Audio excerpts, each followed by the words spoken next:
hop, the position of the woman, the serpent, the devil's been going to the woman since the beginning of time. And I believe that it's our responsibility, those that are in hip hop like myself, our responsibility to be able to know that we are godly women and we are queens. So it's my responsibility as a hip hop artist to be able to bring queenness back into hip hop, and also to show our young men that our women are queens and not just video vixens or whores or things like that. Also, right here on my brother NY Oil, he might want to go into a little bit of how some of us may have gotten involved with him and heard him first as with his former group. But, you know, just touch on that because I think people might not know that. But NY Oil is a brother. I spoke a little bit about his projects, and this is a brother who has a lot to say. Those of you who haven't heard from him, you're about to be blessed. I want brother NY Oil to talk to us a little bit about your current project of Where's My Dad, and the same question about the influence of hip-hop in Islam, in your view. Well, you know, I think it's funny, in a roundabout way, let me say that. I remember when I first knew that I heard God, and I knew him to be Allah, was when I was, I had gotten exposed to Ahmed Dida, actually. And he was debating Billy Graham. So this is the old video tape shot. This is back in the day. And, you know, to hear him systematically break down Billy Graham in such a way that it was just irrefutable. And then when I exposed myself to the Quran and you know, Astaghfirullah Azim, I'm not going to quote it correctly, but it was something to the extent of saying like, whoa, tell the people of the book that it's a, you know, it's a bad thing they do when they say that, you know, Jesus is the Son of God, for I am begotten, nor do I beget, or something to that nature. And when I had heard that, I said, man, that sounds like God to me. That's you know, when I heard Al-Fatiha, it sounded like God. It sounds strong, like, you know, and it rhymed. So here's the, you know, this is the greatest piece of poetry. So it was really like, so, you know, I say this to say that as you know, when you hear, all right, when you hear Brother J, a great example. Excellent lyricist. You know, I learned a lot from his cadences and such like that. But now the body of X-Clan, they, from my young eyes, were men. See, it was a difference between men and masculine. There are a lot of brothers out here that are masculine. And you're about as much as a man as a gay man is a woman.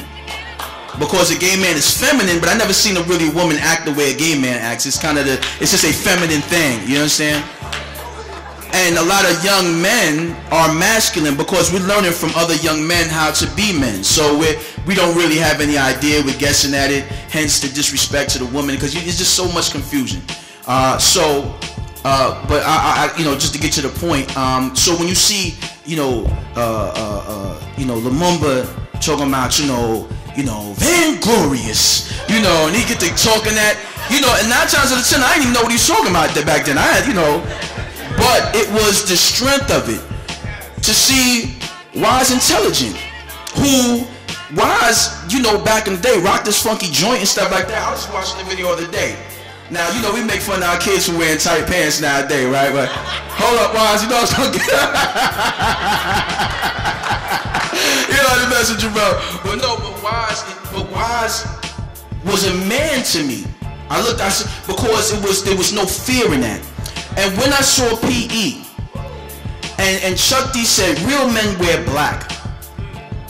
And then the things that he said, so clear. Like, he didn't waste time with too much dancing around with his cadences and all this flippy-floppy, all that wordplay. He wasn't wasting time with that. He was saying clear instructions. Move as a team, never move alone. Or welcome to the Terror Dome, you know. It's just straightforward information that was like, it was for me, growing up without a father, it was clear. So that brings me to what I'm doing now, which is Where's My Dad.info. And it's as a result of a song that I did called Father, Father. It was produced by Green Lantern. It was supposed to be for this Barack Obama mixtape that Russell Simmons was putting together. But my political views are pretty radical. I'm a pretty radical dude. I say things. I'm the one that's gonna hold you accountable. I'm usually the unpopular dude because I say stuff that everybody else don't want to say. You know, because I feel Allah told me to do it, so I'm not scared. So I did the Father, Father song. They didn't use it because of my politics. I assume. I really don't know. But what happened was my mans that had instigated this whole thing happening, I was having a hard time writing the song because I didn't like the speech that Barack Obama gave on fatherhood. I felt offended by it as a father. I've been in my children's lives all the time, so you know that one day out of the year that we get our little Father's Day thing, you know, Mother Day she get cake, candy, ice cream, flour, you know, little card, Happy Mother's Day, sing song, breakfast. Daddy, on Father's Day, what we get? Happy Father's Day, Dad, peace.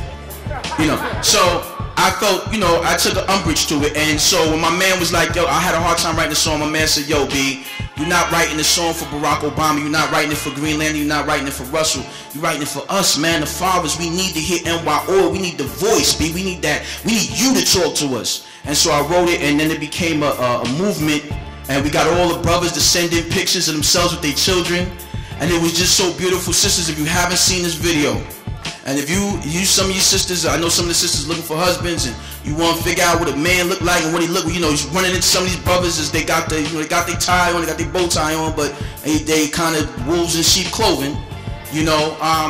You want to see what a man look like, you want to get a template, look at that video, because you'll see a bunch of average looking dudes you might walk by on the street, but they the cream of this earth, yeah. This generation, these 15, 16, 17-year-olds, they listen to raps like it's the scriptures. They live their life based on what rap says.